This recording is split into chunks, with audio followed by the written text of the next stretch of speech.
They found him half dead on the highest peak of the Blackwater Mountains. A lone mountain man abandoned in Devil's Pass. The village elders who banished him there thought they'd seen the last of Garrett Frost, a reclusive trapper with nothing but the knife on his belt and the clothes on his back. They were wrong. Before we jump back in, tell us where you're tuning in from, and if this story touches you, make sure you're subscribed, because tomorrow, I've saved something extra special for you. Eliza Hawthorne wasn't supposed to be climbing that treacherous path that day. The youngest doctor in Pinecrest Valley usually kept to the safer trails, but something fate, providence, or just plain stubbornness led her up that dangerous route. She found him barely conscious, his lips blue with cold, skin pale as the surrounding snow.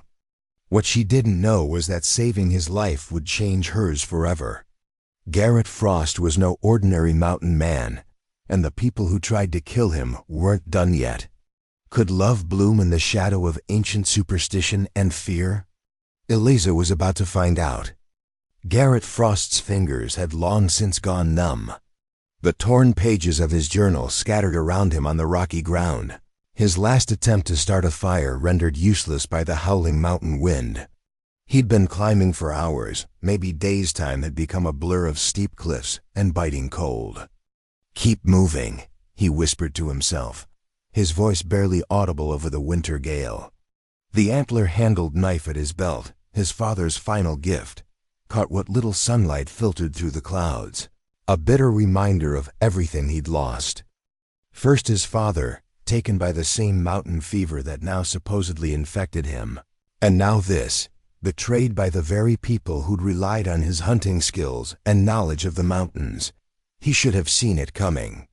The way Elder Montgomery's eyes had narrowed when Garrett refused to hunt the sacred white elk that appeared in the valley last spring. A sign of doom, the elder had called it, demanding its death to protect the village. But Garrett knew better. The white elk wasn't an omen, it was simply rare, beautiful, worthy of protection rather than slaughter. The villagers hadn't taken his refusal well.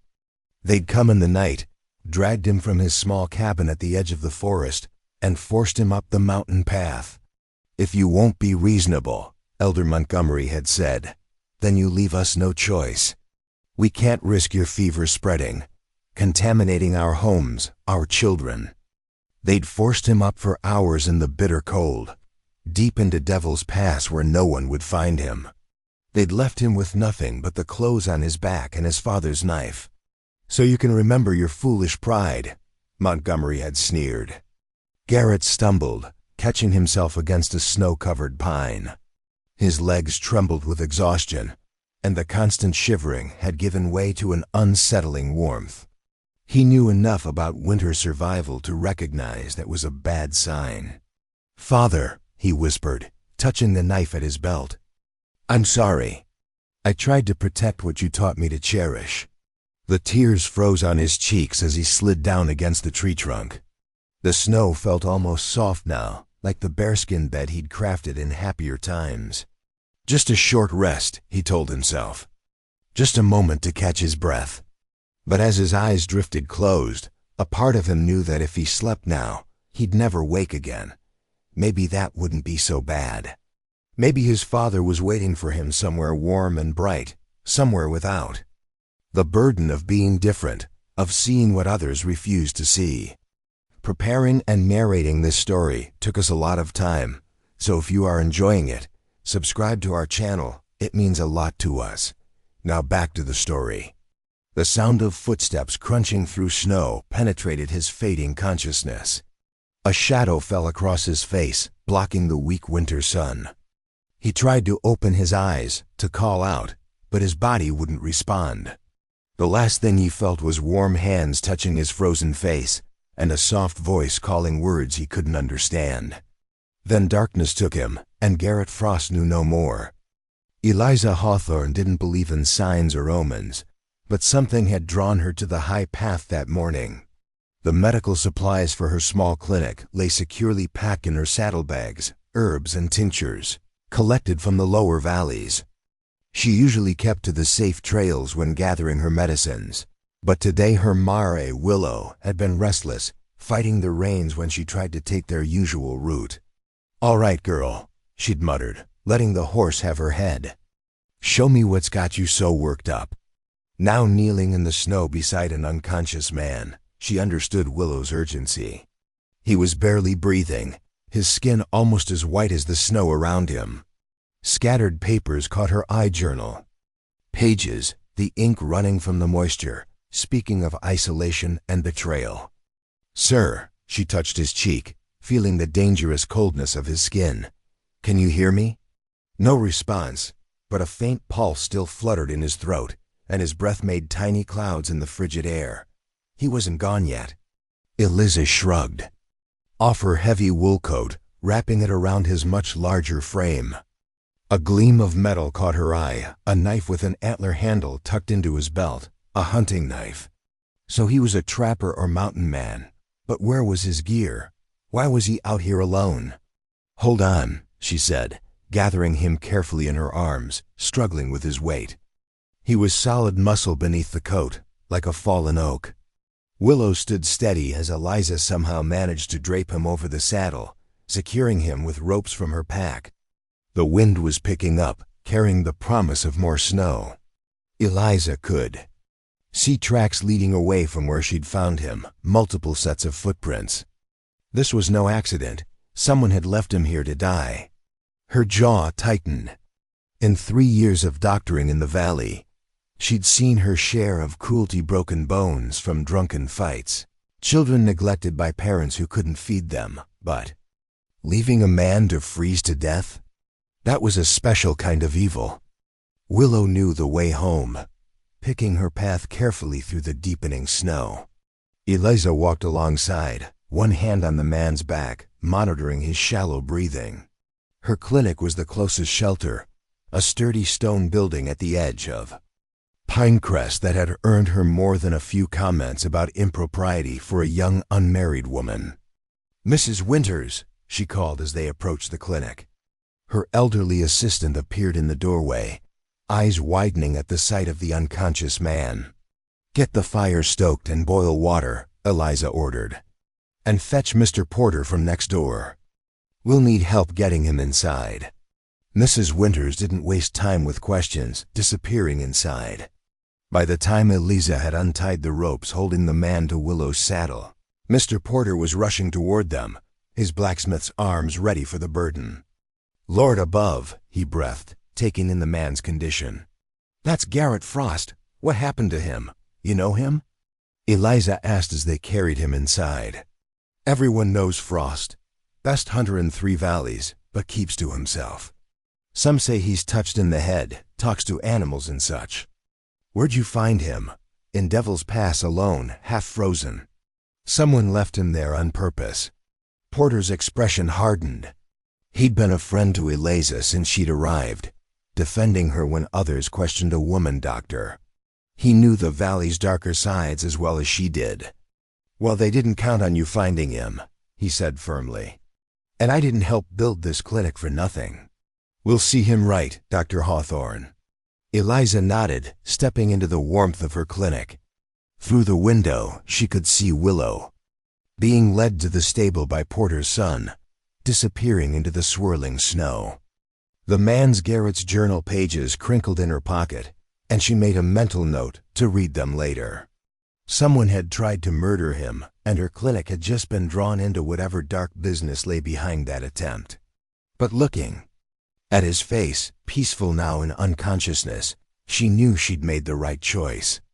Her father had taught her that a doctor's duty was to heal regardless of who or what, and whatever trouble this brought to her door, she'd face it standing tall. "You're safe now, Mr. Frost," she said quietly, though he couldn't hear her. "I give you my word on that." Mrs. Winters worked swiftly, stripping away Garrett's frozen clothes and wrapping him in warm blankets.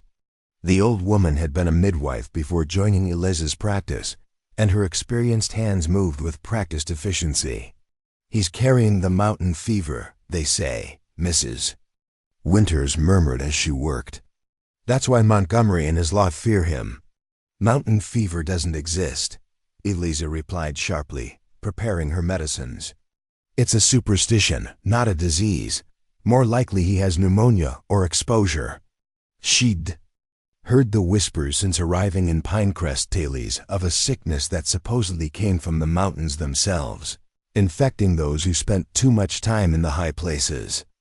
It was nonsense, of course, like most of the village's superstitions, but powerful nonsense that had apparently nearly cost this man his life. Mrs. Winters shrugged, her weathered face noncommittal. "Maybe so, doctor.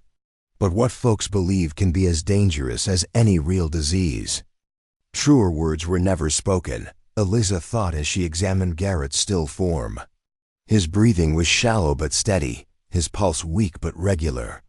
No signs of frostbite, yet she'd found him just in time. As she worked, checking for injuries, and brewing willow bark tea to bring down the fever that would inevitably come, Eliza studied her patient more closely. He was younger than she'd first thought, perhaps 30 to her 26, with a face weathered by the elements but handsome beneath the pallor of cold. His hands were calloused, bearing the marks of a life lived outdoors, but his fingers were surprisingly long and elegant, a craftsman's hands as well as a hunter's. "Mrs. Winters, fetch my strongest fever remedy," she instructed, feeling heat beginning to rise from his skin. "The fight's just beginning." The old woman nodded, moving to the shelves of glass bottles and dried herbs that lined the clinic's walls. Eliza had prepared for this moment without knowing it, gathering every plant and root that fought infection and fever. Night fell hard and fast, the wind howling around the eaves. Porter had returned to his forge, promising to check in come morning, but warned that tongues were already wagging about the mountain man in the lady doctor's care. "Let them wag," Eliza had said, too concerned with her patient to worry about gossip. Now, as darkness claimed the valley, Garrett stirred fitfully in his fever dreams. "No, please." "I won't." The words came broken, frightened. Eliza dabbed his forehead with cool cloths. "Hush now. You're safe here." Mrs. Winters appeared in the doorway, her expression troubled. Elder Montgomery was in the mercantile, asking if anyone had seen Frost. Said he wandered off in a fever, dangerous to be around. Eliza's hand stilled on Garrett's brow. "He's lying. Someone, and I suspect the elder himself, left him to die up there." "Careful, doctor," Mrs. Winters warned. "Montgomery has the whole village in his pocket. Being on his bad side isn't healthy. And what would you have me do? Turn Frost out to die?" Eliza's voice was sharp with anger. "I'm a doctor. I heal the sick. I don't abandon them to appease superstition." Mrs. Winters sighed, her lined face softening. "And that's why I work for you instead of staying home by my fire. Just be prepared for trouble." Garrett moaned softly, turning his head. In the firelight, they could see bruises on his wrists where rough hands had grabbed him. "Those bastards marked him," Mrs. Winters hissed, all pretense of proper language forgotten. "I hope you make them pay, doctor." "All in good time, Mrs. Winters. First, we need him well." The night deepened. Mrs. Winters dozed in her chair while Eliza paced the clinic, unable to sleep. Something about this man called to her, perhaps his vulnerability, or maybe the strength it must have taken to survive even this long in Devil's Pass. The journal she'd recovered told a story of a man at odds with his community, holding to principles they neither shared nor understood. Near dawn, Garrett's fever broke, his breathing steadied, and some color returned to his cheeks. Eliza, checking his pulse for the 100th time, felt relief wash over her. The worst danger had passed. "Thank God," she murmured, adjusting the blankets around him. The early morning light caught the blade of his knife, which she'd placed on the bedside table, making it gleam like a promise. Eliza found herself wondering about the man who carried it, about the life he'd led before this moment of intersection with hers. Mrs. Winters woke to find her charge sleeping naturally at last. "You should rest, doctor. I'll watch him. I'm fine. I've gone longer without sleep during outbreaks." Ha! And what good will you be to him or anyone if you collapse? I may be old, but I know when a fever's broken. Get some sleep. I'll call if anything changes." Eliza hesitated, then nodded. She was exhausted, her body demanding rest after the strain of the rescue and night's vigil. "Wake me in 2 hours, or if he wakes." "Yes, doctor," Mrs. Winters replied with the patient tone of someone humoring a stubborn child. In her small room adjoining the clinic, Eliza stretched out on her bed, not bothering to undress. Sleep claimed her instantly, but her dreams were troubled, filled with snow and darkness, and a voice calling out words she couldn't understand. When she woke, sunlight was streaming through her window, and the clock showed she'd slept far longer than the requested 2 hours.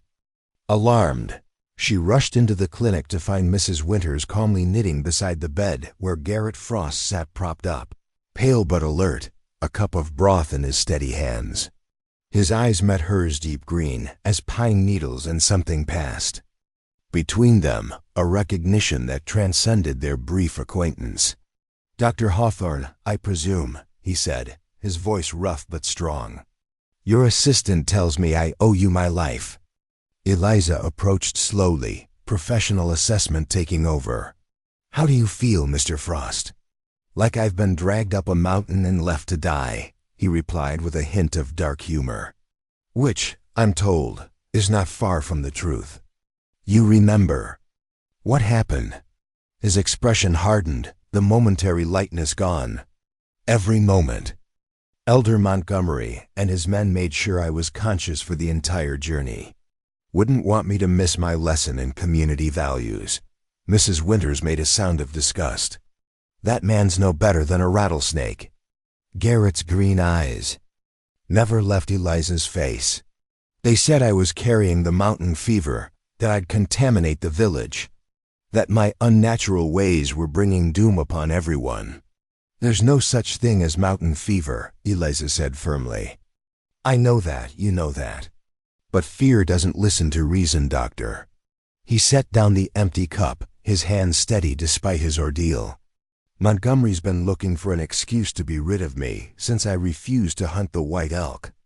My crime was defying him, nothing more." Eliza checked his pulse, his temperature, the clarity of his eyes, all the while aware of his gaze following her movements. He was recovering with remarkable speed, his body strong despite what it had endured.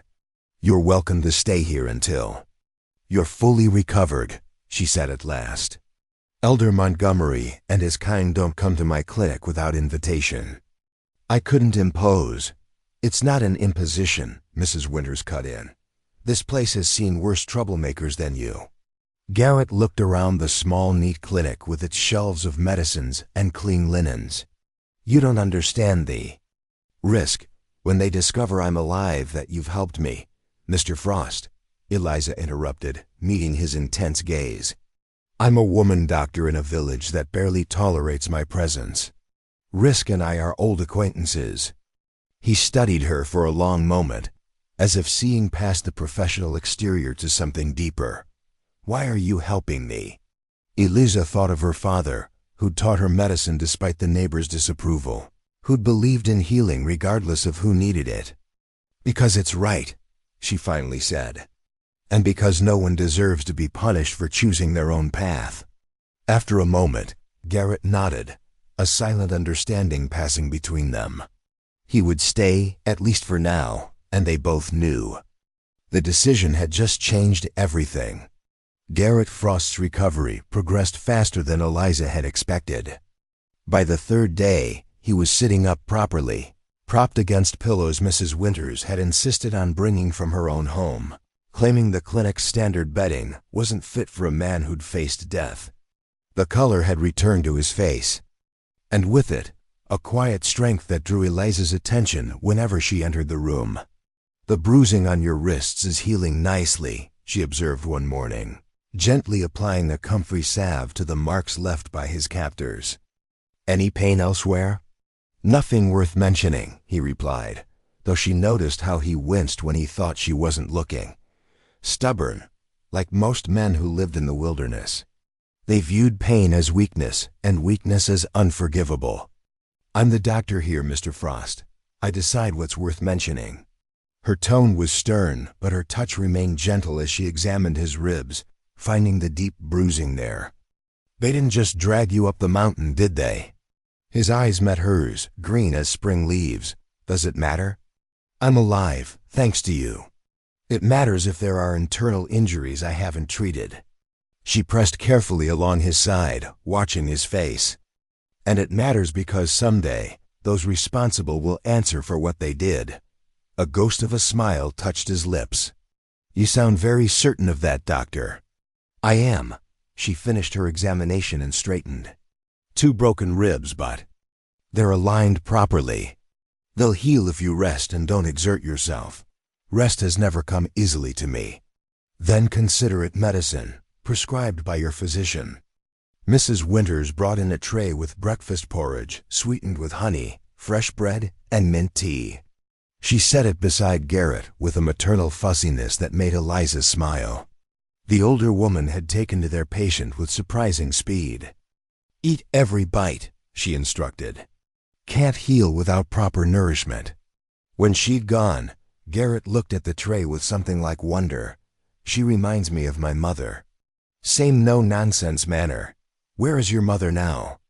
Eliza asked, measuring herbs for his next medicine. "Gone, 10 winters past. My father followed 5 years later." His voice held old grief, worn smooth by time. "It's been just me since then. No siblings, no wife?" The question slipped out before she could consider its propriety. "No one."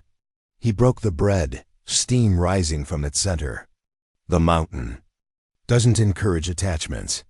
Eliza thought of her own solitary life, of the choices that had led her to this remote valley with nothing but her medical books and determination.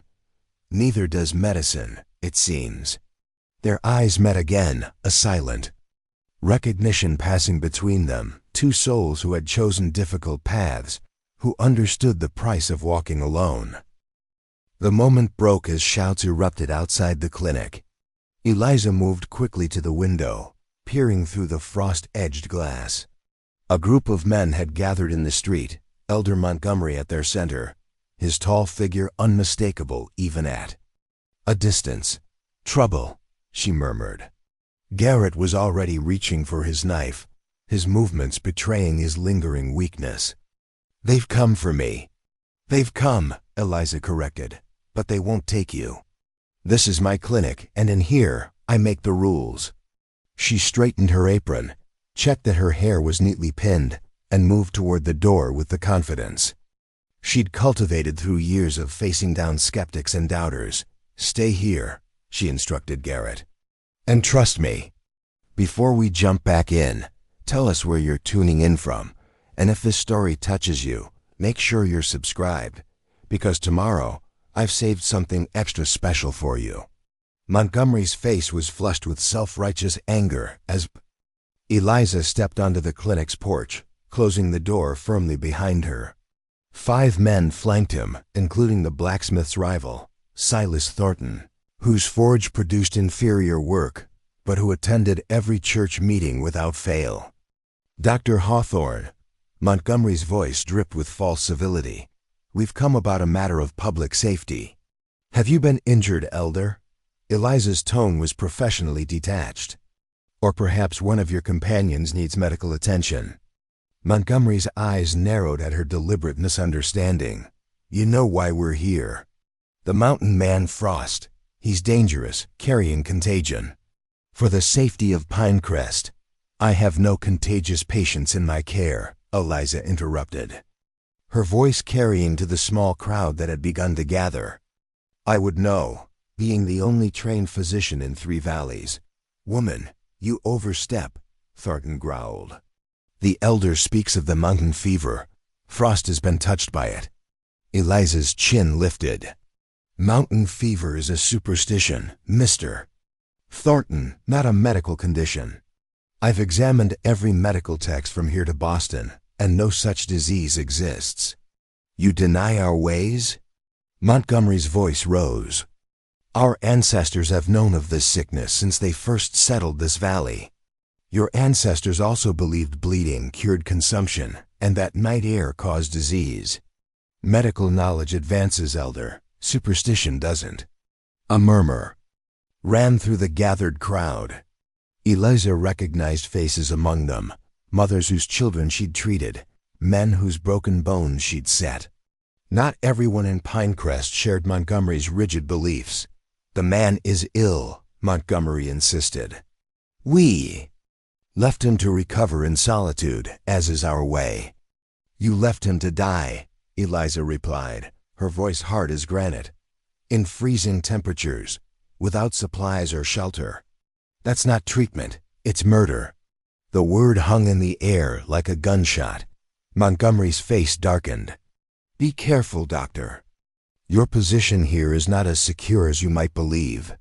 Is that a threat, Elder? Because I've sworn an oath to do no harm, but also to prevent harm where I can. Mr. Frost is my patient. He stays under my care until he's fully recovered. And then? Montgomery's voice was dangerous. And then he decides his own path, as every free man has the right to do. The confrontation might have escalated further, but at that moment, Porter the blacksmith pushed through the crowd, his massive frame commanding attention. What's all this then? He demanded, though Eliza suspected he knew perfectly well. A matter of village safety, Montgomery replied smoothly. One that doesn't concern you, blacksmith. Any gathering outside the doctor's clinic concerns me, Porter replied. Seeing as she patched up my boy's arm last winter when everyone else said it needed amputating. He moved to stand beside Eliza, his presence a solid wall of support. The way I see it, if Dr. Hawthorne says there's no contagion, then there's no contagion. Others stepped forward, Mrs. Porter with her mended arm, old Jenkins, whose cataracts Eliza had successfully treated, the Cooper twins whose mother had survived a difficult birth under Eliza's care. Montgomery looked from face to face, recognizing the shift in power. With a final venomous glare at Eliza, he turned away. We'll speak of this again, he promised over his shoulder. When cooler heads prevail. Eliza watched them go, her heart pounding despite her outward calm.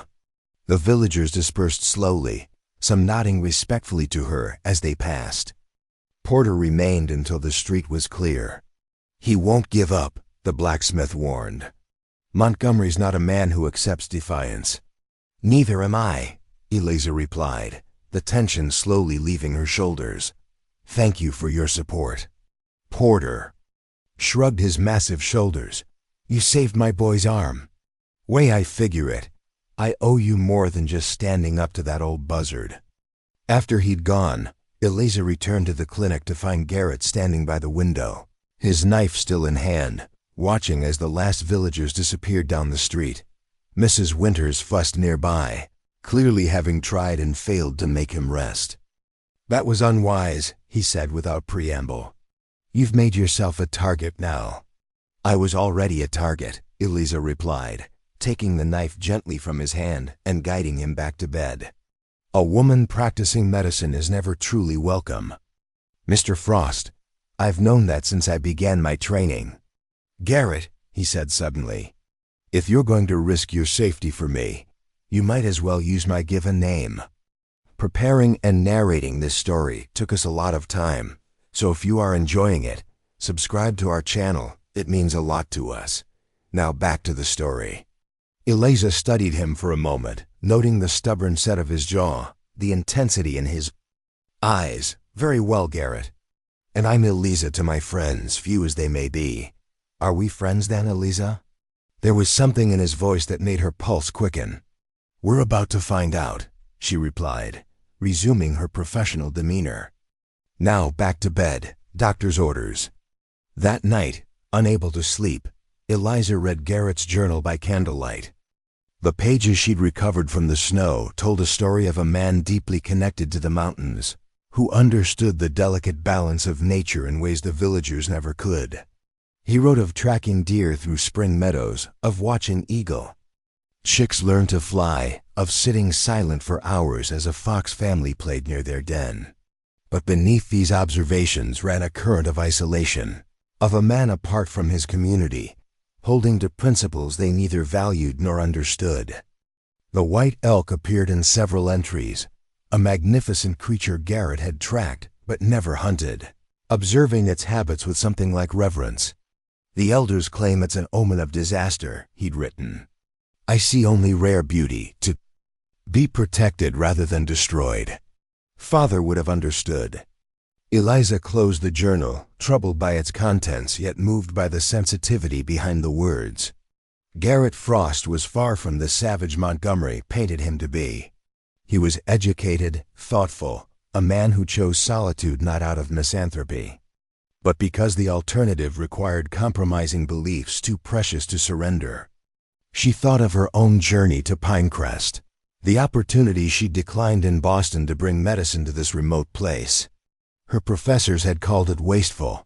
A woman physician was rare enough without hiding her talents in the wilderness. But Eliza had seen the need, the children dying of treatable illnesses, women lost in childbirth for want of proper care. Sometimes standing alone was the only right choice, even when the cost was high. A soft knock interrupted her thoughts. Mrs. Winters stood in the doorway, her gray hair loose around her shoulders, a shawl wrapped tightly around her nightdress. He's asking for you, she said simply. Having dreams, I think. Eliza found Garrett restless in his bed, his face flushed not with fever but with some inner distress. When she touched his forehead, his eyes flew open, focusing on her with startling clarity. They'll come back, he said without preamble. Not tomorrow perhaps, but soon. Montgomery won't let this challenge stand. I know. She sat beside him, noting the tension in his body, the way his hands gripped the blankets. But we'll be ready. He shook his head. There shouldn't be a we in this, Eliza. This is my fight. It became mine the moment I found you in the snow. She straightened the blankets, a gesture more comforting than necessary. Besides, Montgomery's superstitions harm more than just you. Every sick child whose parents delay treatment fearing mountain fever, every injury blamed on some imagined curse, they all suffer from his ignorance. Garrett studied her face in the dim light. You're not what I expected to find in Pinecrest. No. And what did you expect? Not someone who would stand against Montgomery for a stranger. Not someone who would risk everything for what's right. His hand found hers on the blanket, warm and calloused. Thank you. The simple words carried weight, an acknowledgement of the risk she'd taken, the stand she'd made. For a moment, they sat in silence, connected by touch and shared understanding. Try to sleep, Eliza said at last, gently withdrawing her hand. Morning comes early, and healing requires rest. As she turned to go, his voice stopped her at the door. I've lived in these mountains all my life, he said softly. Faced blizzards, bears, starvation. But I've never met anyone as brave as you. The words followed her back to her room, warming her more than they should. The next week passed in uneasy peace. Garrett grew stronger each day, soon able to move around the clinic, helping Mrs. Winters with simple tasks, despite her protests that patients shouldn't work. Eliza watched his recovery with professional satisfaction and something more personal. She wasn't ready to name. The village remained oddly quiet. No more confrontations at the clinic door, no summons from the town council, not even the usual whispers that followed Eliza through the mercantile. It was as if Pinecrest was holding its breath, waiting. It's too quiet, Porter said when he stopped by to check on them. Montgomery's planning something, I can feel it. Let him plan, Eliza replied, more confidently than she felt. We're breaking no laws by treating an injured man. But that night, she added new locks to the clinic doors and asked Porter to craft iron shutters for the windows. Preparation wasn't paranoia when the threat was real. Garrett watched these preparations with a growing sense of guilt. He was healing well, the broken ribs still tender but mending, his strength returning day by day. Soon he would have no medical reason to remain under Eliza's care, no justification for putting her at continued risk. He found her in the herb garden behind the clinic, harvesting mint and thyme in the cool evening air. For a moment he simply watched her, the sure movements of her hands, the wisps of dark hair escaping her practical bun, the quiet competence in every gesture. "I should leave," he said at last, breaking the silence. "Tonight while the village sleeps." Eliza didn't look up from her work. "Your ribs aren't fully healed. They're healed enough for travel. I know these mountains. Eliza, I can disappear where Montgomery's men won't find me." "And go where?" Now she did look up, her eyes challenging. "Back to your cabin? They'll look there first. Into the deep wilderness with winter coming? That's just a slower death than the one they planned for you. I can't stay here indefinitely." He moved closer, careful of the delicate plants. "Every day I remain puts you in greater danger. I'm aware of the risks." She returned to her harvesting, but her movements had lost their smooth rhythm. "The question isn't whether you should. Go, Garrett. It's where you would be safe." He had no answer for that. His life in Pinecrest was over. Montgomery had seen to that. But the alternatives were few and grim. "My father had a friend," Eliza said after a long silence. "In Silver Creek, 2 valleys over. He runs the sawmill there, honest work, good pay, and far enough from Montgomery's influence to be safe." Garrett studied her downturned face. "You've been planning this." "I've been considering options. That's what doctors do, evaluate possibilities, prepare for different outcomes. And this is the outcome you've chosen? Sending me away to Silver Creek?" She straightened then, facing him fully. "It's not what I want. It's what might keep you alive." Something in her voice, in the intensity of her gaze, made his heart beat faster. "What do you want, Eliza?" The moment stretched between them, fragile and charged. Eliza's hands, still holding sprigs of mint, trembled slightly. "It doesn't matter what I want," she said at last. "I'm your doctor. My duty is to ensure your health and safety. And once I'm healed, what am I to you then?" She had no chance to answer. Mrs. Winters burst through the garden gate, her face pale with alarm. "Riders coming," she gasped. "At least a dozen with torches. Montgomery's at the lead." The peaceful evening shattered like glass. Garrett reached instinctively for his knife, only to remember it was inside. Eliza's face hardened into the mask of calm determination he'd come to recognize. "Get inside," she ordered. "Both of you. Bar the doors." "And leave you out here alone?" Garrett's voice was incredulous. "Not a chance. This is my clinic, my responsibility. And I'm the one they want," he interrupted. "I won't hide behind you again, Eliza." Mrs. Winters looked between them, her expression grim. "Neither of you will face them alone. I'll fetch Porter and his boys. They'll stand with us." She hurried away before either could object. Left alone in the gathering dusk, Eliza and Garrett shared a look of understanding. Whatever came with the night, they would face it together. "If anything happens to you because of me," Garrett began. "Nothing will happen," Eliza replied with a conviction she didn't entirely feel. "Montgomery may have influence, but he's not above the law. We'll remind him of that." The thunder of approaching hooves grew louder. Eliza squared her shoulders and moved toward the front of the clinic, Garrett at her side. As they reached the porch, the first riders appeared, a dozen men with torches held high, Montgomery leading them on his black stallion. They drew up before the clinic in a half-circle of fire and horseflesh.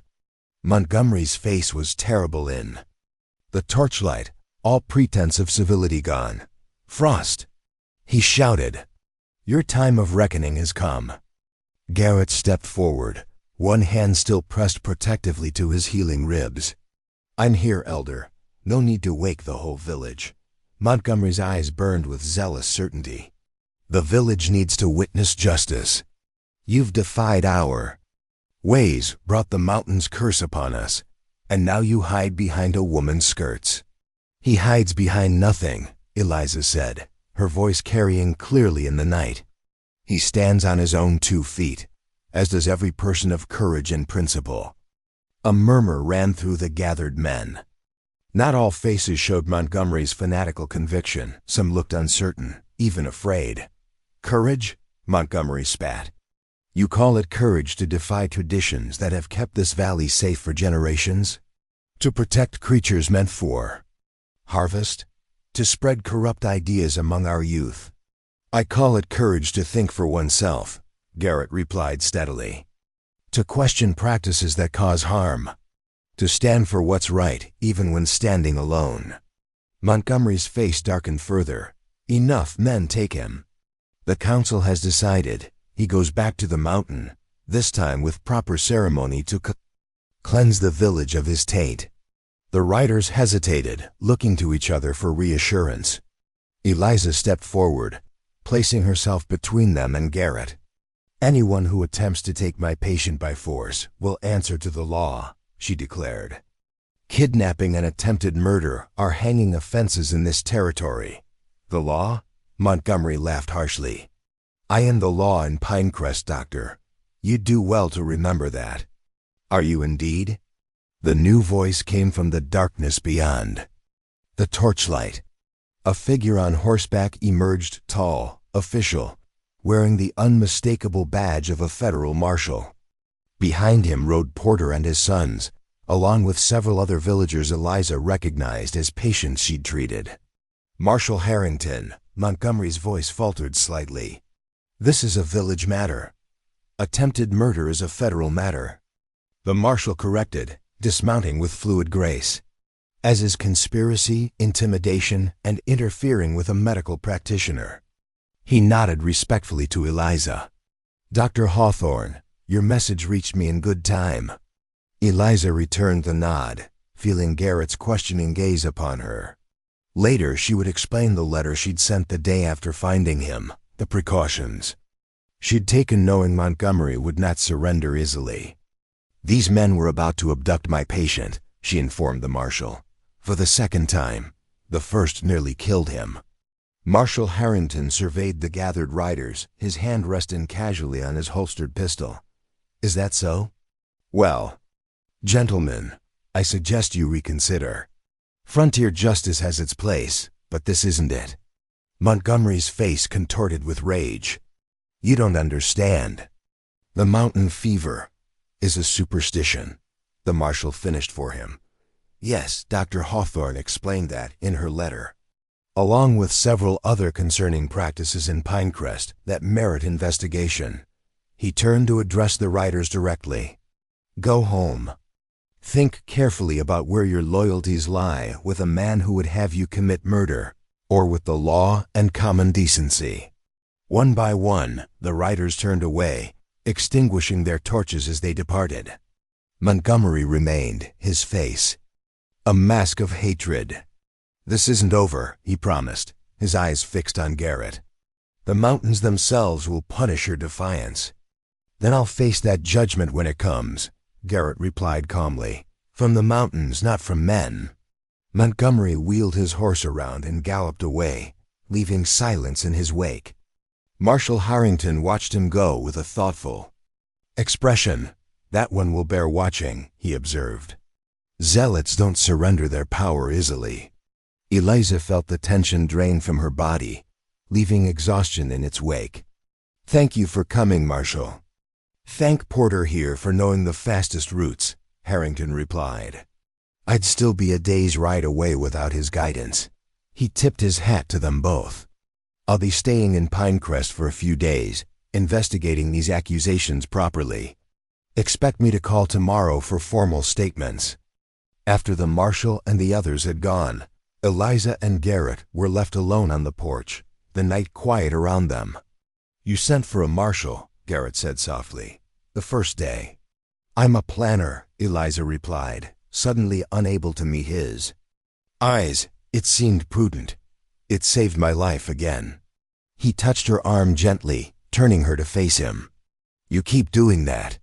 In the silver moonlight, his face was solemn yet soft with something she hesitated to name. Gratitude, certainly. Respect. But there was more, something that made her breath catch and her heart race. It's what doctors do, she managed, though they both knew her actions had gone far beyond professional obligation. Is that all you are to me, Eliza, my doctor? The question hung between them, unavoidable now. Eliza thought of her carefully constructed life, the boundaries she'd maintained, the professional distance she'd cultivated, all of it crumbling. In the face of this man and the connection that had formed between them. No, she admitted at last, not anymore. His hand moved from her arm to her face, cupping her cheek with surprising gentleness. Then what are we to each other? The answer came not in words but in the closing of distance between them, in the soft press of her lips against his, in the way his arms encircled her with careful strength, mindful of healing ribs yet unwilling to let go. When they parted, breathless and wondering, Eliza rested her forehead against his chest, listening to the steady beat of his heart, the heart she'd fought to keep beating from the moment she found him in the snow. Everyone said loving you would be dangerous, she whispered. That being associated with the mountain man would destroy me. His arms tightened around her. They might be right. I'm still a marked man, Eliza. Montgomery won't give up so easily. She looked up at him, her decision already made. Then we'll face him together. I didn't save your life just to live in fear of losing you. In the quiet night, with stars wheeling overhead and dangers temporarily at bay, they stood together on the threshold of something new and fragile and infinitely precious. Whatever came with the Don Montgomery's schemes, the village's judgment, the uncertain future, they would meet it side by side. For a woman who had always stood alone and a man who had lived apart from others, it was a revolution as quiet and profound as the first green shoot breaking through winter snow, the beginning of something neither had dared to hope for. Yet, both had secretly longed to find. Marshal Harrington took their statements the following morning, his weathered face impassive as Eliza and Garrett recounted the events leading to the confrontation. The lawman's eyes narrowed at the description of Garrett's abandonment in Devil's Pass, his pen scratching furiously across his official notebook. Attempted murder, he muttered, underlining something. Conspiracy, assault, these aren't minor offenses, even on the frontier. Montgomery will claim it was a traditional quarantine, Garrett warned. He'll have half the village swearing I was delirious with mountain fever, a danger to everyone. And the other half? Harrington looked up, his keen eyes moving between. Them. They'll be too afraid to speak against him, Eliza replied. Montgomery controls not just the church but the grain mill, the mercantile's credit ledger, even which farms get water rights in dry seasons. A regular little kingdom, Harrington observed dryly. I've seen his type before. Men who use God as a mask for their own power. He closed his notebook with a decisive snap. I'll be interviewing others in the village today. In the meantime, Mr. Frost, I advise you to remain here under the doctor's care. Your safety is still my concern. After the marshal left, Eliza found Garrett standing at the clinic window, watching as Harrington rode toward the village center. Morning light cast his profile in sharp relief, highlighting the strength in his jaw, the intensity of his gaze. You're troubled, she observed, coming to stand beside him. Harrington means well, but his authority only extends so far. Garrett's voice was low, thoughtful. Once he leaves, Montgomery will simply bide his time. A month, a year eventually. He'll find another way to be rid of me. You could leave, Eliza suggested, though the words pained her. My offer still stands. Silver Creek, the sawmill, a fresh start. He turned to her then, his eyes softening as they met hers. And you, would you come with me? The question hung between them, weighted with possibilities. Eliza thought of her clinic, the patients who depended on her, the work she'd built here against all odds. I can't abandon Pinecrest, she admitted. There's no other doctor for Three Valleys. Children would die, mothers would be lost in childbirth. I can't leave them without care. Garrett nodded, unsurprised. Your compassion is one of the things. He paused, choosing his words carefully. One of the things I most admire about you. The moment stretched between them, fragile and charged with unspoken feelings. Since their kiss on the porch, neither had mentioned what was growing between them, too focused on the immediate threat, too cautious of this tender new connection.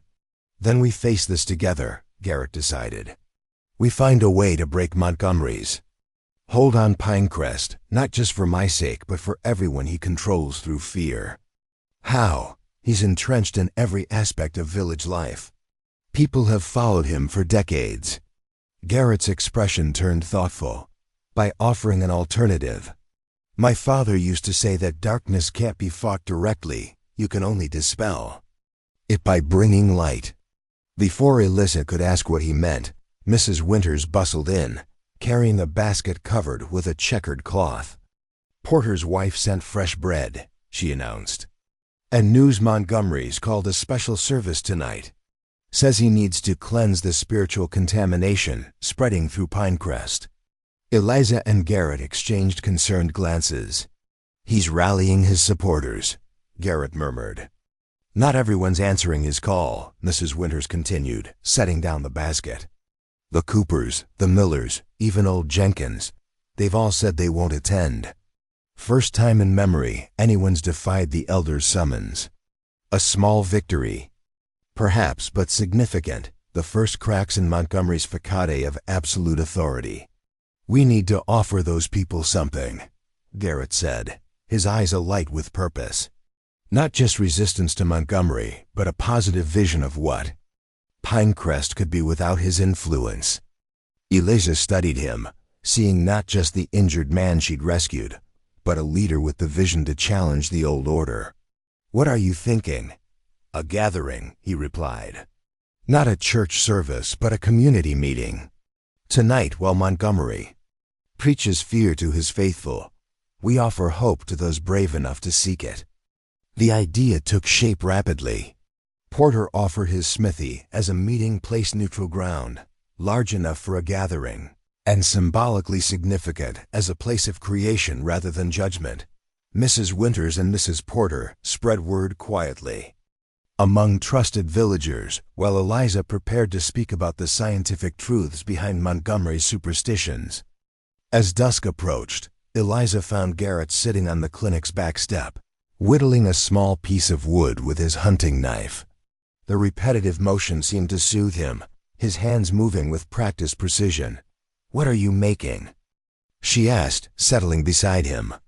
He turned the carving so she could see a tiny elk taking shape under his skilled fingers.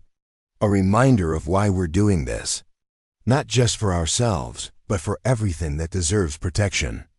Eliza watched him work, admiring the delicate details emerging from the raw wood. You have an artist's hands. My father taught me. Said a true hunter honors what he takes by using every part, creating beauty from what sustained him. His knife paused. Montgomery never understood that balance. To him, the mountains are something to be conquered, not respected. And to you?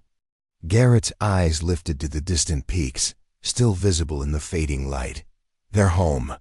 Not just a place to live, but a teacher, a provider, sometimes a harsh judge, but always fair, always honest in a way people rarely are. Something in his voice made Eliza's heart ache. You love them. As much as one can love something that could kill you without noticing, he agreed with a slight smile. The way you might love a storm or a sunrise not expecting it to love you back, but grateful to witness its power. Eliza thought of her own relationship with medicine, the discipline that had shaped her life, that demanded everything and offered no guarantees beyond the satisfaction of doing what was right. I understand, she said softly. Their hands found each other in the gathering darkness, fingers intertwining with growing familiarity. For a moment, they sat in companionable silence, drawing strength from each other before the evening's challenge. We should go, Eliza said at last.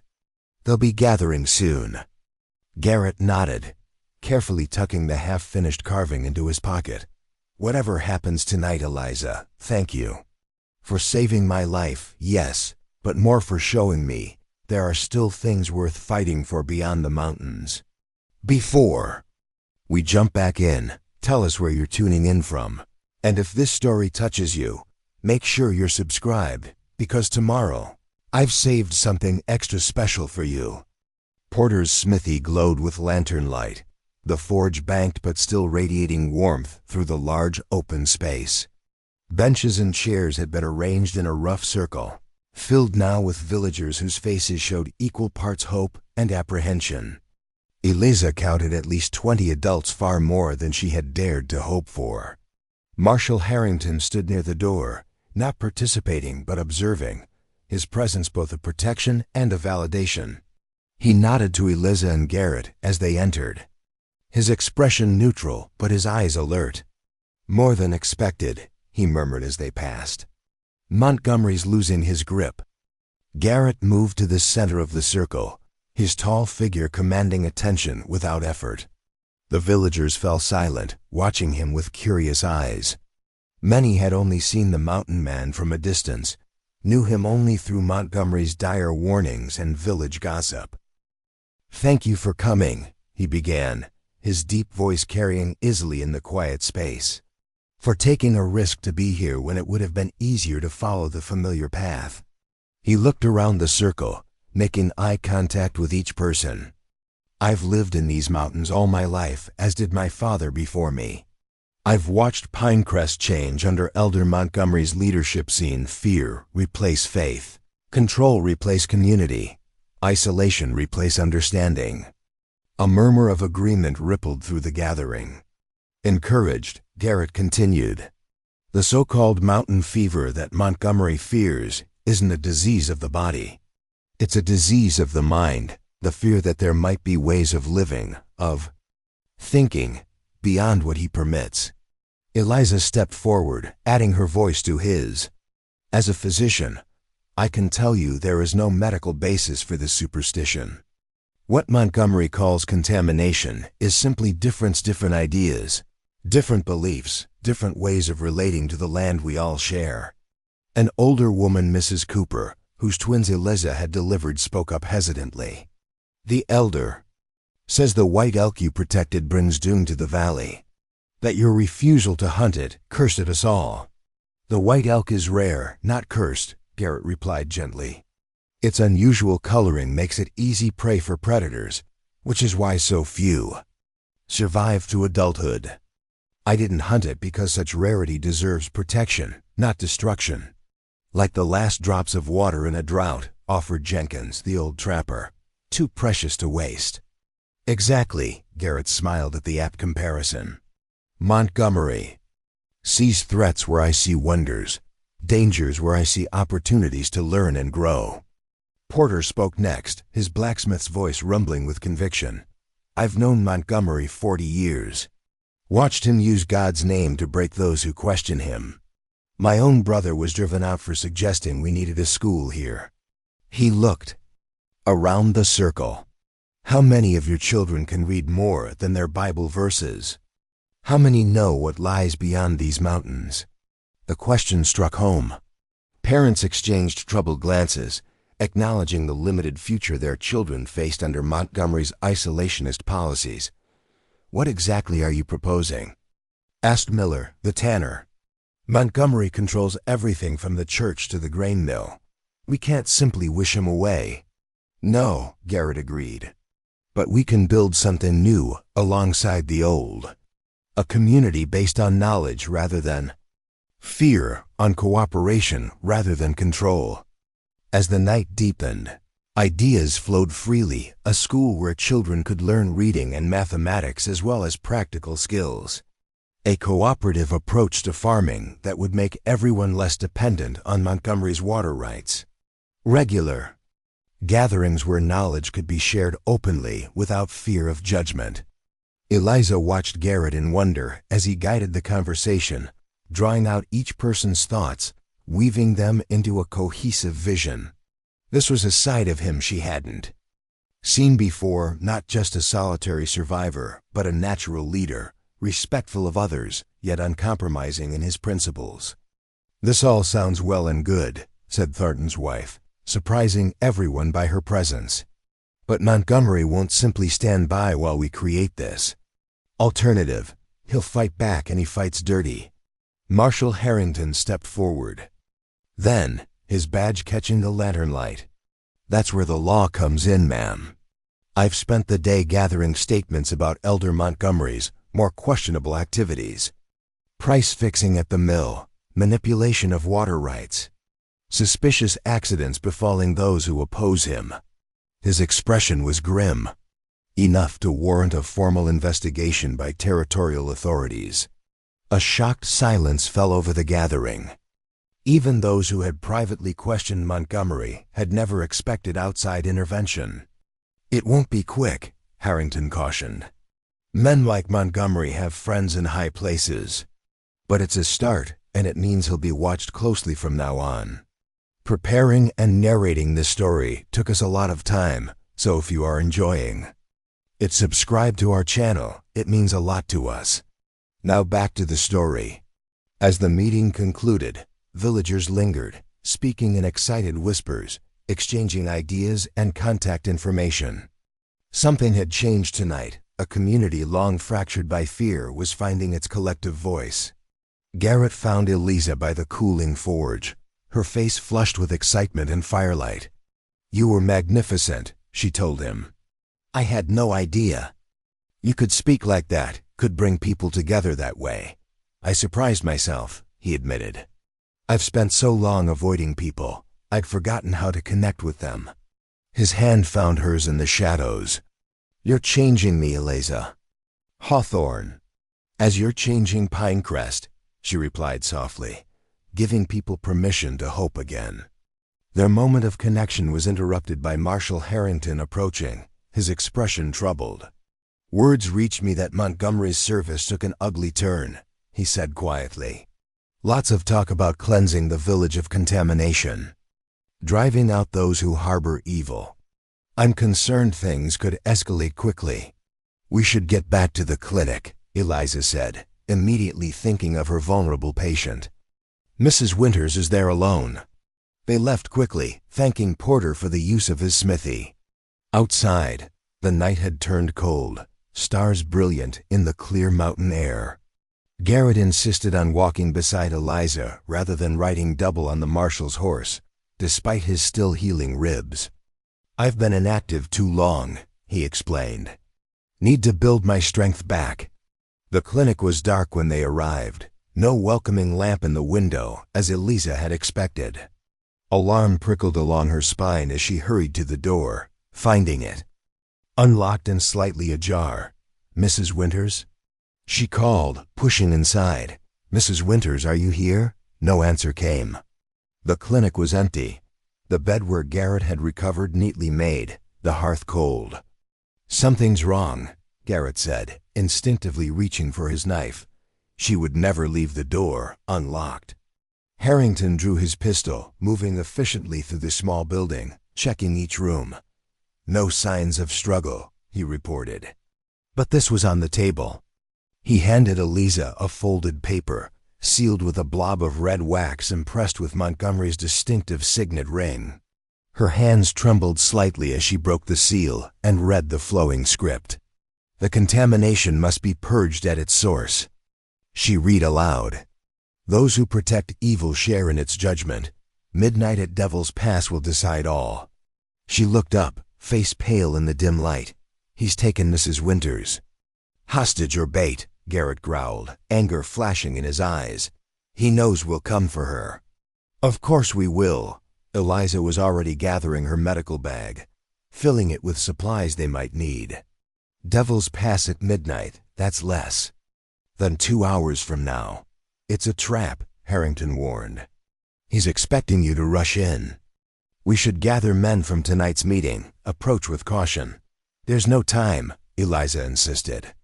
"Devil's Pass is a hard climb even in daylight. If we're going to reach it by midnight, we need to leave now." Garrett's face was set in. grin lines as he checked his knife. The marshal's right about one thing, it's a trap, but he's wrong about the approach. I know paths up Devil's Pass that Montgomery's men won't be watching. I'm coming with you, Eliza said, her tone brooking. No argument. Mrs. Winters is my responsibility, and you're still healing. And I, Harrington added dryly, checking his pistol, am apparently about to climb a mountain in the dark to prevent a massacre. Not how I expected this assignment to end. They set out immediately, Garrett leading them through the dark forest. With the confidence of one who had traveled these paths since childhood. Despite his recent injuries, he moved with fluid grace, pausing occasionally to help Eliza over fallen logs or treacherous rocks. How did you learn these trails? She asked during a brief rest, her breath clouding in the cold night air. My father showed me the main paths, Garrett replied, scanning the darkness ahead. The hidden ones I found myself, usually while tracking deer or following fox trails. The mountains reveal their secrets if you pay attention. Harrington, less accustomed to the terrain but determined to keep pace, grunted skeptically. Let's hope Montgomery hasn't paid the same attention. As they climbed higher, the air grew thinner and colder. Eliza's lungs burned with exertion, but she pressed on, thinking of Mrs. Winters, the loyal assistant who had stood by her when the village questioned a woman doctor, who had helped tend Garrett without hesitation despite the risks. Devil's Pass itself was a narrow saddle between two peaks, open to the elements and treacherous even in good conditions. As they approached from a little-used side trail, Garrett signaled for silence, pointing ahead to where torchlight flickered. Against the rocks. There, he whispered. At the center of the pass. Crouching behind a large boulder, they observed the scene below. A group of men, Eliza counted 8, stood in a rough circle around a tall wooden post. Tied to it was Mrs. Winters, her gray head held high despite her obvious fear. Montgomery paced before her, reading aloud from a leather-bound book that was not. Eliza noted with disgust any Bible she recognized. How do you want to handle this? Harrington asked, his voice barely audible over the mountain wind. We need to separate Mrs. Winters from the others, Garrett replied. Once she's safe, you can make your arrests. And how exactly do we manage that separation? The marshal pressed. I count 8 armed men plus Montgomery. We're outnumbered 3-1. Not for long, came a new voice from behind them. They turned to find Porter emerging from the pof. Darkness followed by his sons and several other men from the meeting at the smithy. Jenkins was among them, his old hunting rifle gleaming dully in the starlight. Followed your trail, Porter explained. Figured you might need help. Eliza could have wept with relief. Mrs. Winters, we saw. Porter's expression was grim. This ends tonight, one way or another. With their numbers now roughly equal to Montgomery's group, they quickly formed a plan. Harrington would approach openly from the main trail, announcing himself as a federal marshal. During the distraction, Garrett and Porter's sons would circle around to free Mrs. Winters, while the others provided cover if needed. And me? Eliza asked, determined not to be sidelined. With me, Garrett said. We'll need your medical skills. Once Mrs. Winters is free. They moved into position, hearts pounding with tension and cold. Eliza stayed close to Garrett, watching as he silently directed Porter's sons into flanking positions. Below, Montgomery's voice rose in fervent condemnation. The words indistinct, but the hatred behind them unmistakable. Marshal Harrington stepped onto the main path, his badge clearly visible in the torchlight, his voice cutting through the night with official authority. Elder Montgomery, this is Marshal Harrington. You are engaged in kidnapping and attempted murder, both federal offenses. Release Mrs. Winters immediately and surrender yourselves. The ritual below faltered as Montgomery and his followers turned toward the unexpected interruption.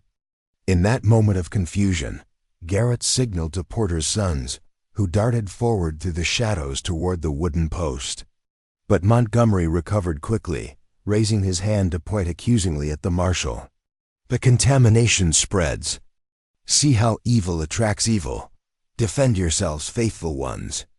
Several of his followers raised rifles, aiming at Harrington. Before they could fire, Jenkins and the others emerged from hiding, their own weapons trained on Montgomery's group. "Don't be fools," Jenkins called. "You're facing a federal marshal and half the village. Put down your weapons." Hesitation rippled through Montgomery's followers, ordinary villagers, caught between fear of their elder and fear of the law. One by one, rifles lowered, all except Montgomery's. With a cry of rage, he turned his weapon not toward the marshal or the approaching rescuers, but toward Mrs. Winters. If the village is lost to contamination, then let it begin anew in cleansing fire. Everything happened at once. Montgomery fired. Garrett lunged forward with impossible speed despite his healing ribs. Mrs. Winters screamed. And Eliza found herself running toward danger rather than away from it, her doctor's instincts overriding all else.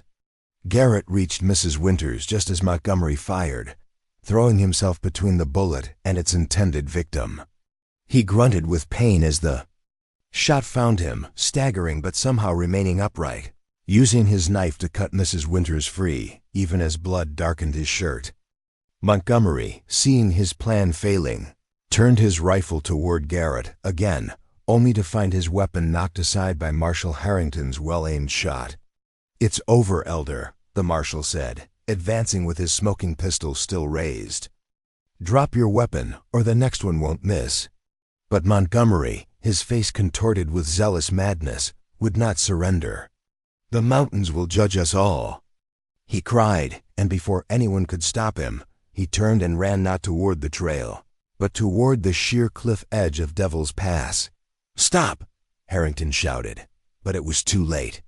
With a final cry that might have been defiance or despair, Montgomery leapt into the darkness beyond the pass, his body disappearing into the void as his followers watched in horror. In the stunned silence that followed, Eliza rushed to where Garrett knelt beside Mrs. Winters, one hand pressed to his. Bleeding sighed. "How badly are you hurt?" she demanded, already opening her medical bag. "I've had worse from angry bears," he replied, though his face was pale with pain. "See to Mrs. Winters first." The older woman was shaken but largely unharmed, her wrists raw from the ropes but her spirit unbroken. "Foolish man," she muttered as Eliza checked her over. "Taking a bullet for an old woman like me." "Not foolish," Garrett corrected gently. "Just right." While Harrington dealt with Montgomery's shocked followers, Eliza turned her attention to Garrett's wound. The bullet had grazed his side, reopening one of his barely healed ribs, but thankfully not penetrating deeply. "You were lucky," she told him as she cleaned and bandaged the injury. "A few inches to the left."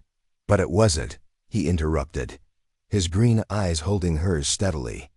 "That's the thing about luck, Eliza.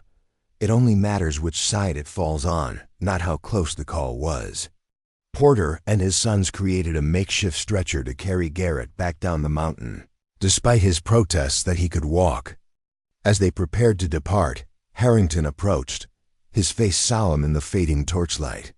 "Montgomery's body won't be recovered until daylight," he informed them. "Too dangerous to attempt in darkness. His followers have surrendered peacefully. Most of them seem relieved it's over, to be honest." "And the village?" Eliza asked, concerned about the power vacuum Montgomery's death would leave. "Will need to find its own way forward," Harrington replied. "But from what I saw at your meeting tonight, there are good people ready to build something better." He looked at Garrett. "They'll need guidance from someone who understands both the mountains and the need for change." The implication was clear, but Garrett made no immediate response, his expression thoughtful as they began the careful descent from Devil's Pass. Dawn was breaking as they finally reached the clinic, bathing the valley in gentle light that transformed even the most ordinary buildings into structures of gold and promise.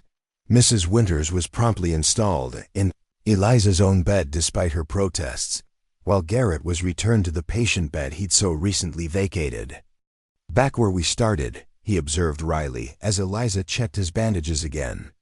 "Not quite," she replied, her hands gentle on his wounded side. "Everything has changed," and indeed it had. Word of Montgomery's death and the events at Devil's Pass spread quickly through Pinecrest. By mid-morning, villagers were gathering at the clinic, not in anger or fear as before, but bringing food, offers of help, and cautious hope for what might come next. Porter had taken temporary leadership of the village council, promising elections once things settled. Jenkins was already organizing hunting parties to sustainably provide for those whose supplies had been controlled by Montgomery. Even Thornton's wife appeared, offering linens for bandages and a public apology to Mrs. Winters for her husband's role in the abduction. "It's like watching a frozen river thaw in spring," Mrs. Winters observed from her place of honor by the clinic's hearth. All this life that was trapped beneath the ice, suddenly free to flow again. Eliza, checking Garrett's temperature for any signs of infection, smiled at the apt metaphor.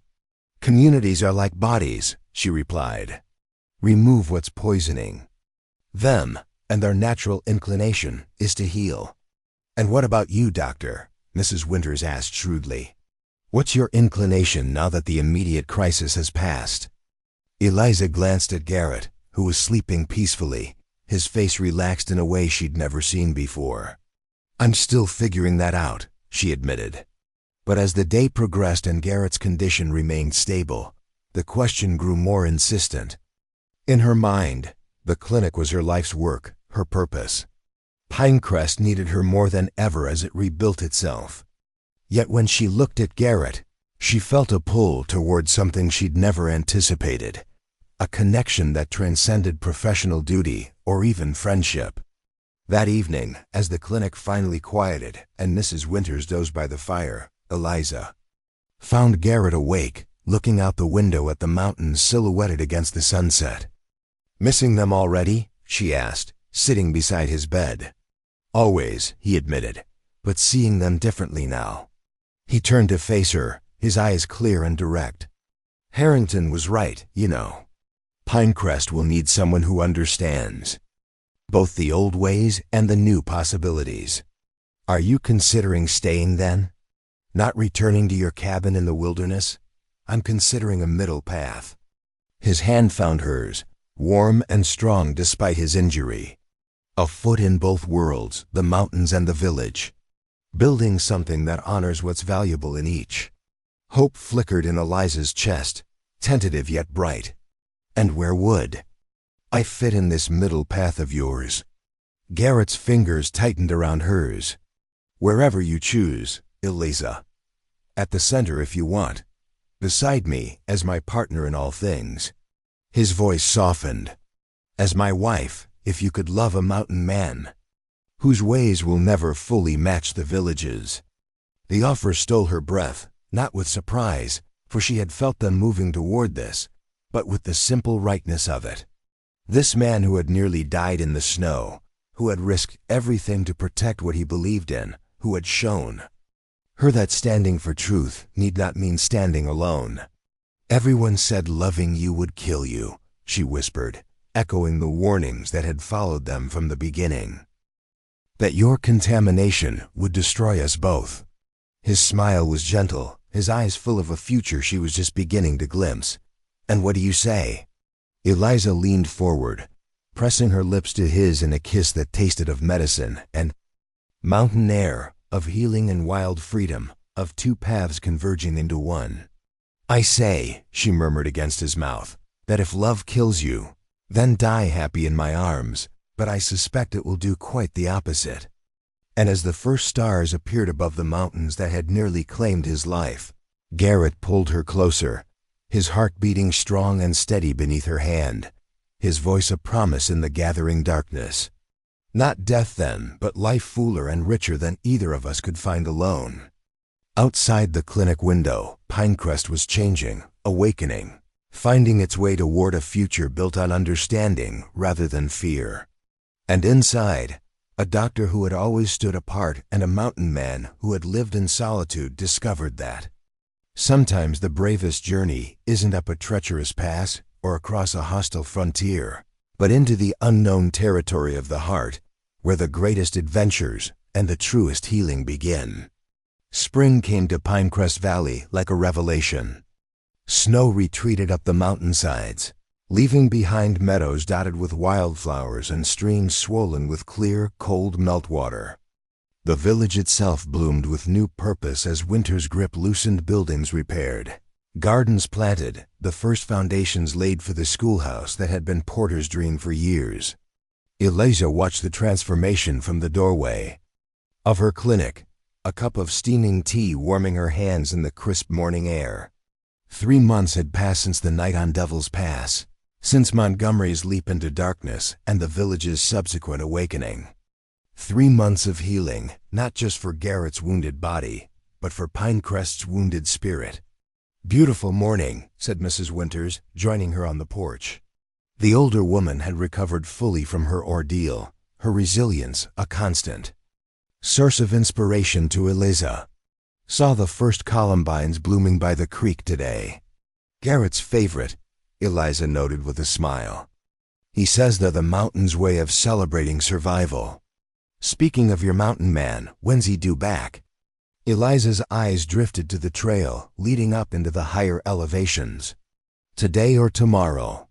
He wanted to check the high meadows before the wedding, make sure the elk herds were thriving after the hard winter. The wedding." Even now, the word sent a flutter of joyful anticipation through her. In 2 weeks' time, she would marry Garrett Frost in a ceremony unlike any Pinecrest had seen before, not in the newly reorganized church with its atmosphere of community rather than control, but outdoors beneath the ancient pines that marked the boundary between village and wilderness. "You're sure about the location?" Mrs. Winters asked, not for the first time. "Most brides prefer walls and a proper roof." "I'm not most brides," Eliza replied with a laugh.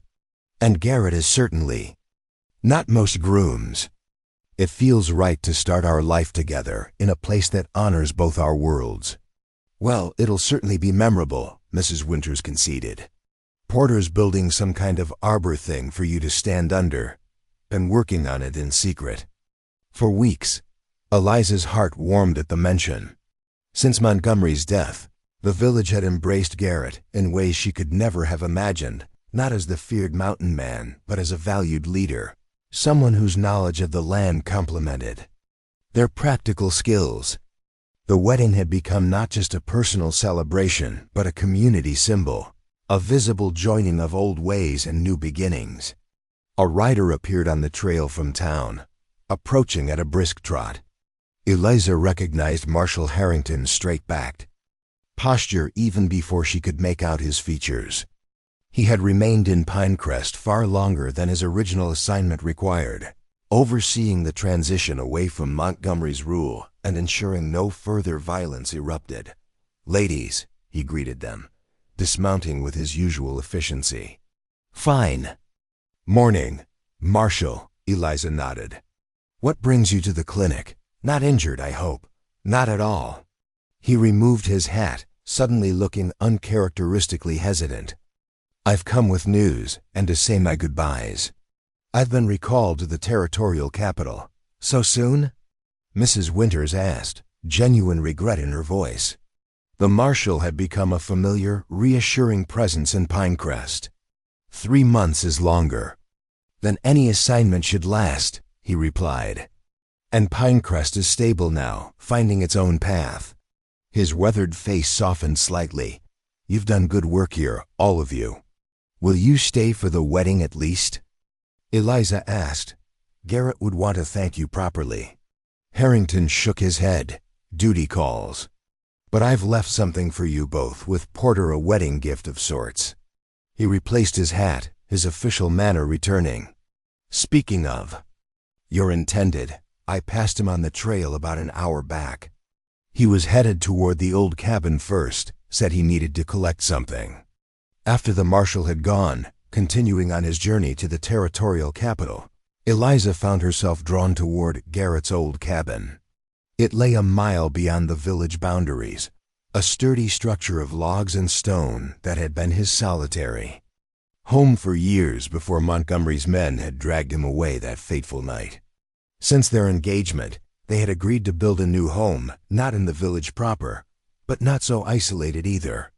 A middle path, as Garrett had proposed, situated between the clinic where Eliza would continue her work and the wilderness that would always call to him. The cabin, when she reached it, stood silent in a clearing surrounded by young pines. The door was ajar, sunlight streaming through to illuminate dust motes dancing in the still air. Eliza hesitated on the threshold, suddenly aware she was entering Garrett's space, the private sanctuary of a man who had lived alone by choice and necessity for most of his adult life. "Garrett?" she called softly, pushing the door wider. No answer came, but evidence of his recent presence was everywhere, fresh kindling by the cold hearth. A water bucket newly filled, his pack open on the rough-hewn table. Stepping inside felt like entering a different world, one shaped entirely by Garrett's hands and needs. Simple furnishings crafted with care and skill, dried herbs hanging from the rafters, books more than she had expected neatly stacked beside the single bed. On the table lay an open journal, a pen beside it as if the writer had been interrupted mid-thought. Eliza moved closer, not intending to read but drawn by the bold, clear handwriting she had come to recognize as Garrett's. "Before we jump back, and tell us where you're tuning in from, and if this story touches you, make sure you're subscribed, because tomorrow I've saved something extra special for you. Finding anything interesting?" Eliza started, turning to find Garrett in the doorway, his tall frame silhouetted against the bright spring light. Despite herself, her heart quickened at the sight of him, sun-bronzed and lean, his green eyes alight with a warmth reserved only for her. "I didn't mean to intrude," she said quickly. "Harrington mentioned you'd come here." Garrett crossed to her in 2 long strides, gathering her into an embrace that smelled of pine sap and mountain air. "You could never intrude," he murmured against her hair. "Everything I have is yours, Eliza, including this." He gestured around the cabin. "Though I hope our new home will be more to your liking. It's very you," she observed, looking around with new eyes. "I can see why you loved it. It served its purpose." His voice held no regret. "A shelter, a retreat when the world made little sense. But I don't need those walls anymore." His hand found hers, fingers intertwining with familiar warmth. "I found something better." The simple declaration, spoken without artifice or hesitation, filled Eliza with a joy that still surprised her in its intensity. This man who had once been a mystery, a patient to heal, had become the center of a future she had never dared to imagine for herself. "I came to collect these," Garrett continued, moving to a small chest beside the bed. He lifted the lid, revealing a collection of journals similar to the one on the table. "My father's records of the mountains' weather patterns, animal migrations, medicinal plants, and their uses. Knowledge gathered over a lifetime that might be useful to Pinecrest as we build something new." "A generous gift," Eliza said, understanding the significance of the gesture. These journals represented not just practical information, but Garrett's heritage, his connection to a father long gone. "I've been thinking," Garrett said, carefully packing the journals into his saddlebag, "about what Montgomery feared most, the contamination he was so desperate to prevent." "Superstition and ignorance," Eliza replied, her voice hardening slightly at the memory. "Yes, but also change." Garrett straightened, his expression thoughtful. He understood, in his twisted way, that ideas are powerful, that once people begin questioning, begin seeing new possibilities, the old order can't survive. So his solution was to isolate Pinecrest, to cut it off from anything that might threaten his control. Garrett nodded. "But isolation is the true disease, Eliza. People need connection to each other, to the land, to the wider world beyond. Their immediate experience. Like you needed connection, even when you thought you didn't, she teased gently. His smile acknowledged the truth in her words. Exactly like that.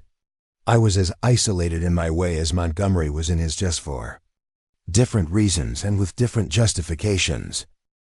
Eliza thought of her own journey to Pinecrest, how she had embraced the physical isolation of the remote valley while maintaining connection to the broader world of medical knowledge. A middle path even then, though she hadn't recognized it as such. So what are you proposing? She asked, sensing he was building toward something specific. An exchange, he replied, eyes brightening with enthusiasm. Not just my father's journals for the village, but regular trading of knowledge between Pinecrest and other communities. The territorial capital has a library, schools. Silver Creek has its sawmill and engineering expertise. Even the native peoples who summer in the high valleys have generations of wisdom about living in harmony with the mountains. A network of learning, Eliza mused, catching his vision. Breaking Montgomery's isolation without losing what makes Pinecrest unique. Starting with medicine, Garrett added. Your skills combined with traditional remedies, documented and shared with other remote settlements that lack proper doctors. The idea resonated deeply with Eliza. How many times had she wished for colleagues to consult, for access to the latest medical journals, for ways to expand her knowledge beyond what she had brought with her from Boston? And how many isolated communities suffered unnecessarily because that knowledge was concentrated in distant cities? It's ambitious, she said finally. Changing not just Pinecrest but potentially the entire region. Too ambitious? Garrett's eyes searched hers, seeking not just approval but partnership in the vision. Not at all. Eliza smiled, feeling the future expanding around them like the spring green valley below. It's exactly what these mountains need, what we all need. Preparing and narrating this story took us a lot of time, so if you are enjoying it, subscribe to our channel. It means a lot to us. Now back to the story. They rode back to Pinecrest together, Garrett's journal secure in his saddlebags, the plans for their shared future taking shape in animated conversation as they traveled. The village came into view as the afternoon sun began its descent toward the western peaks, the new schoolhouse frame rising prominently near the town square. Porter's been busy, Garrett observed, nodding toward the construction. Making up for lost time. Everyone has, Eliza replied. It's as if Montgomery's death released not just fear but energy that had been suppressed for years. As they approached the village center, they noticed an unusual level of activity around the smithy. Villagers gathered in small groups, voices raised in what appeared to be celebration rather than concern. Something's happened, Garrett said, urging his horse forward. They found Porter at the center of the excitement, his blacksmith's apron replaced by his Sunday best, his weathered face alight with uncharacteristic joy. "Frost! Doc!" he called, catching sight of them. "You're just in time for the news." "What news?" Eliza asked, dismounting as curious villagers surrounded them. Porter held up an official-looking document, its territorial seal gleaming in the sunlight. "Just arrived by special courier. Pinecrest has been granted a charter as an independent township, with its own elected council and rights to determine local governance." "That's wonderful," Eliza began, but Porter wasn't finished. "And that's not all. The territorial governor has approved our petition for educational funding, enough to complete the school and hire a proper teacher." The blacksmith's voice cracked with emotion. "My brother didn't live to see it, but his dream is finally coming true." Garrett and Eliza exchanged glances of surprise and delight. The changes they had envisioned were already taking form, accelerated by forces beyond their immediate circle. "Marshal Harrington's doing," Porter added, confirming Eliza's suspicion. "Said it was his wedding gift to you both, though how he got the governor to move so quickly is beyond me. "He has his ways," Garrett murmured, a new respect in his voice for the taciturn lawman who had already departed. "And friends in high places, apparently." The celebration lasted well into the evening, spilling from the smithy to the newly designated town square, where tables were hastily assembled and food brought from every household. Children played freely in the gathering dusk, their laughter a stark contrast to the subdued silence that had characterized public gatherings under Montgomery's rule. Eliza found herself drawn into conversations about the school, about medical training for interested villagers, about creating a small library where knowledge could be shared and preserved. Women who had once avoided her out of superstitious fear now sought her advice on everything from childbirth to herb cultivation, their earlier prejudice transformed into genuine respect. Garrett, meanwhile, had become the center of a different type of discussion. Men who had once viewed him with suspicion now listened intently as he described sustainable hunting practices, weather prediction techniques, and the signs that indicated which crops would thrive in which locations. "Look at them," Mrs. Winters said softly, appearing at Eliza's side with 2 cups of cider. "The mountain man and the lady doctor, who would have thought?" Eliza accepted the cider gratefully, her eyes never leaving Garrett as he demonstrated a tracking technique to an eager group of young men. "Certainly not me when I found him half dead in the snow." "Love finds strange paths," the older woman observed. "Especially when it's meant to be." The simple statement gave Eliza pause. Had it been meant to be, this unexpected connection between 2 souls who had chosen such different lives? Or was it simply the natural result of 2 people recognizing in each other qualities they valued and needed? Perhaps it didn't matter. What mattered was the reality of their bond, tested by danger and strengthened by shared purpose. What mattered was the future they were building together, not just for themselves, but for an entire community. As the celebration wound down and families began drifting homeward in the soft spring night, Garrett found her at the edge of the square, her face tilted up to the stars emerging in the darkening sky. "Happy?" he asked simply, his arms slipping around her waist with the easy familiarity that still thrilled her. "More than I knew was possible," she admitted. "Seeing everything changing so quickly, so positively, it feels almost unreal." "Real enough," he assured her, though not without challenges ahead. Change this fundamental always meets resistance eventually. Eliza nodded, sobered by the reminder. Montgomery might be gone, but his influence lingered in the minds of some villagers, particularly the older generation who had known other leadership. And beyond Pinecrest, the wider world presented its own obstacles to their vision of connected communities sharing knowledge freely. "We'll face those challenges together," she said, leaning into his solid warmth. "All of us, not just you and me." "That's what makes it possible," Garrett agreed. What Montgomery never understood, that true strength comes not from control, but from willing cooperation, from shared purpose. They walked slowly back toward the clinic, where Mrs. Winters had already retired for the night, the glow of her bedroom candle visible through the curtained window. The spring air carried the scent of pine and warming earth, of growing things and possibilities yet to unfold. 2 weeks, Eliza mused as they paused at the clinic door. 2 weeks until we're married. It hardly seems real. "Very real," Garrett assured her, his voice deepening with emotion. "I've been counting the days since you said yes." In the silver moonlight, his face was solemn yet radiant with a happiness that matched her own. Eliza reached up to trace the strong line of his jaw, the curve of his lips, marveling at how familiar he had become to her in such a relatively short time. "Everyone said loving you would kill you," she whispered, echoing the warning that had once seemed so ominous. "That the mountain fever would destroy us both. And instead?" His arms tightened around her, drawing her closer. "Instead, it healed everything it touched."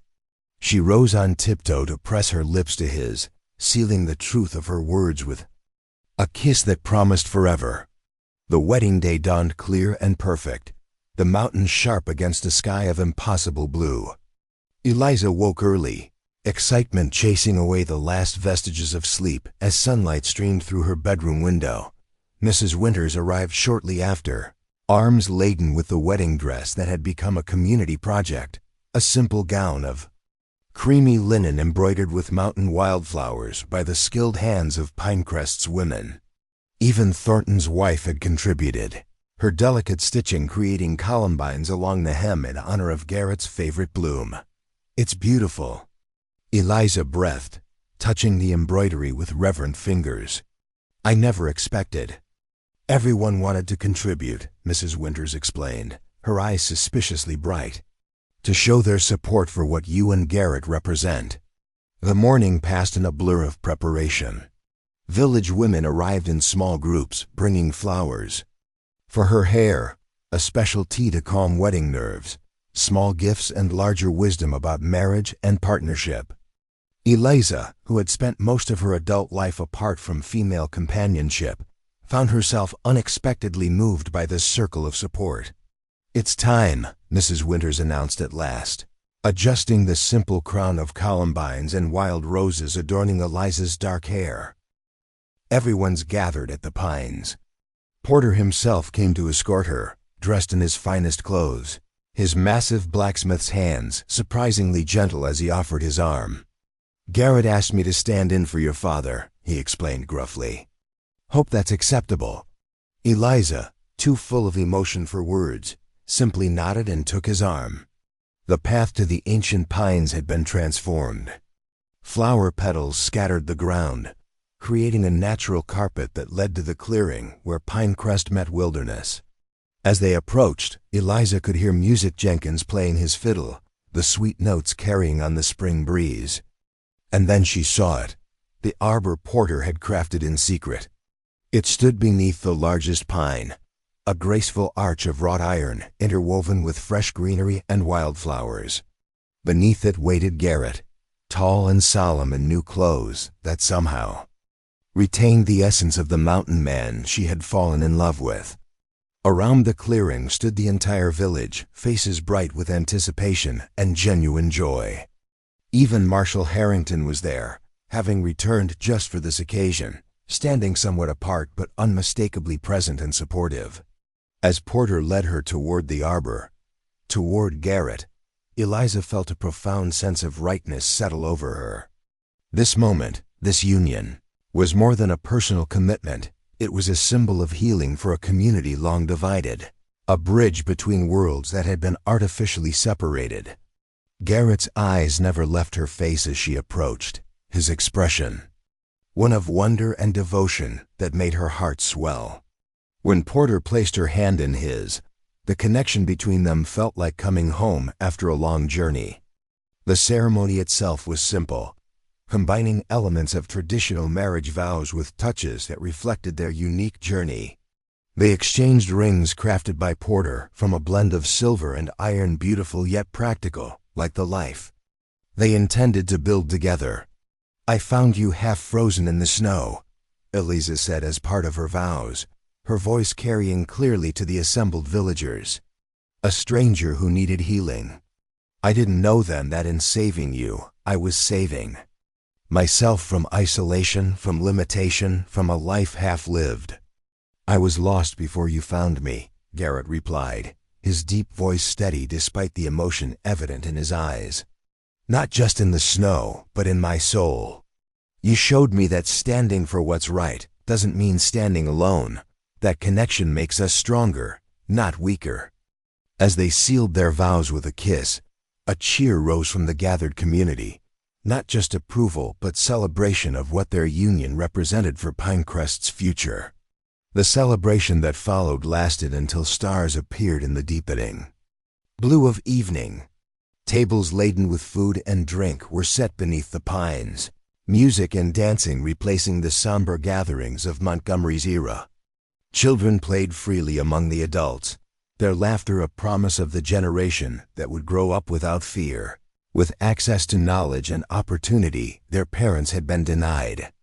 As twilight softened the edges of the mountains, Eliza And Garrett slipped away from the celebration, walking hand in hand toward the site where their new home was taking shape, a sturdy foundation already in place, walls beginning to rise against the backdrop of forest and peak. "Our middle path," Garrett said softly, drawing her close as they surveyed what would soon be their shared dwelling. "Not in the village, not in isolation, but somewhere new altogether. Like Pinecrest itself," Eliza observed. "Finding its own way forward, neither rejecting tradition nor bound by it." They stood together in the gathering dusk, newlyweds at the threshold of a future neither could have imagined when winter still gripped the valley. Behind them, the sounds of celebration continued, a community reborn through crisis and courage. Before them stretched the mountains, eternal yet ever-changing, a reminder that life's only constant is transformation.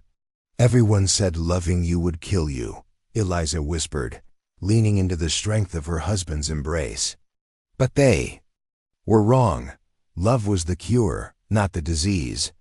Garrett's arms tightened around her, his voice warm against her hair. "For both of us, for all of us."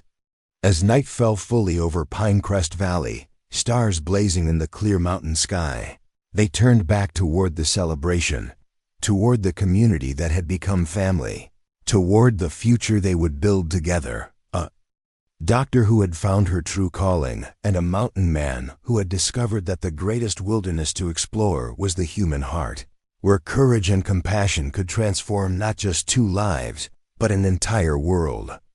In that sacred space between village and wilderness, they had created something new and precious, a love strong enough to heal old wounds, brave enough to face whatever challenges awaited, and generous enough to include not just each other, but all those who sought a better way forward.